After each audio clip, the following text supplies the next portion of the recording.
Welcome back to the deep dive. Today, we're diving into a fascinating theory, one that links autism to, get this, the extreme male brain.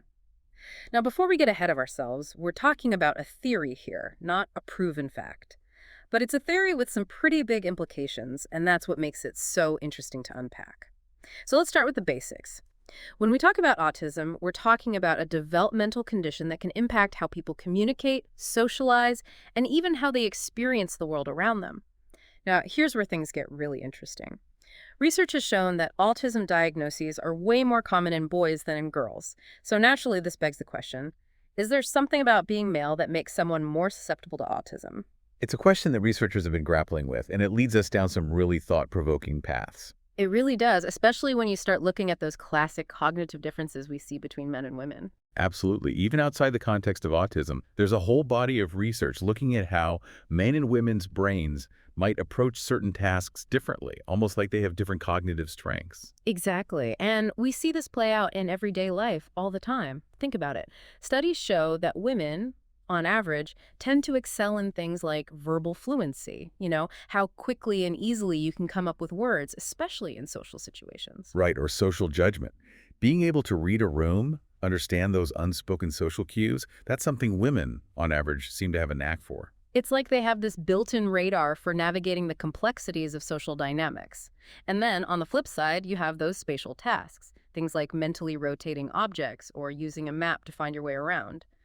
Research suggests that men might have a slight edge in those areas. It's like those brain teaser puzzles, where you have to picture how the pieces fit together.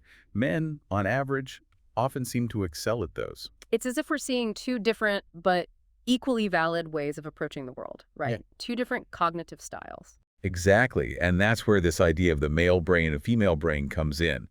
Now, it's important to remember we're not talking about rigid stereotypes here. Not every man or woman will fit neatly into these categories. Of course not.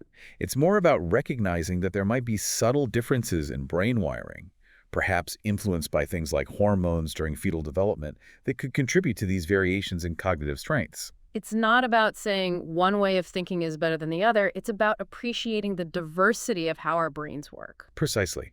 And to understand this theory even further, we have to delve into these two broad cognitive styles that researchers talk about: folk psychology and folk physics. Folk psychology and folk physics, those sound intriguing.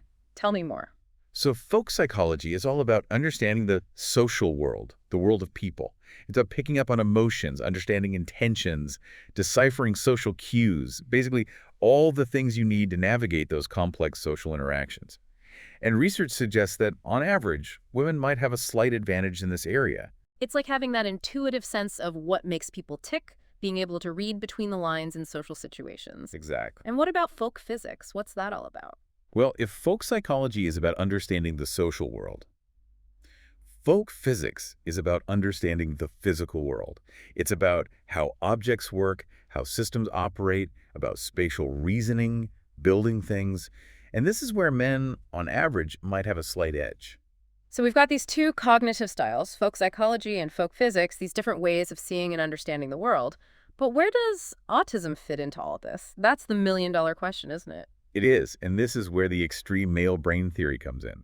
It suggests that autism, with its unique cognitive profile, could be an extreme form of the male brain, where that gap between folk physics and folk psychology is wider. So someone with autism might be incredibly strong in folk physics, understanding systems and structures, but maybe have more difficulty navigating the social world, the realm of folk psychology. Exactly, and there's actual research to back this up. Yeah. For example, we know that men, on average, tend to perform better on spatial tasks.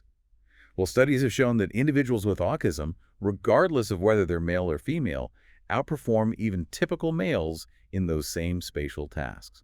Wow. So even among people who are already skilled in that area, someone with autism might show even greater aptitude. That's fascinating. It is fascinating, and it points to a potential connection between brain wiring and those cognitive strengths we see in autism. And it's not just spatial skills. Think back to language development for a moment. We often see slight delays in both boys and individuals with autism compared to typical girls. Right. I remember reading about that. And when it comes to social development, both groups, on average, often reach those milestones a bit later as well. It's like we're seeing these intriguing parallels, these echoes between the typical male brain profile and what we often observe in autism. It makes you wonder, doesn't it? It really does. And it gets even more interesting when we start looking at the parents of children with autism. Research has shown that these parents, especially fathers, often demonstrate strong spatial skills themselves. And here's the kicker, they might even exhibit some mild challenges in those folk psychology areas. So even the parents who might not be autistic themselves show a bit of that same cognitive tilt. That's a pretty compelling piece of the puzzle. It is compelling. It suggests that this male brain way of thinking, with its strengths and challenges, might have a hereditary component, something that could be passed down through families and might even be linked to autism.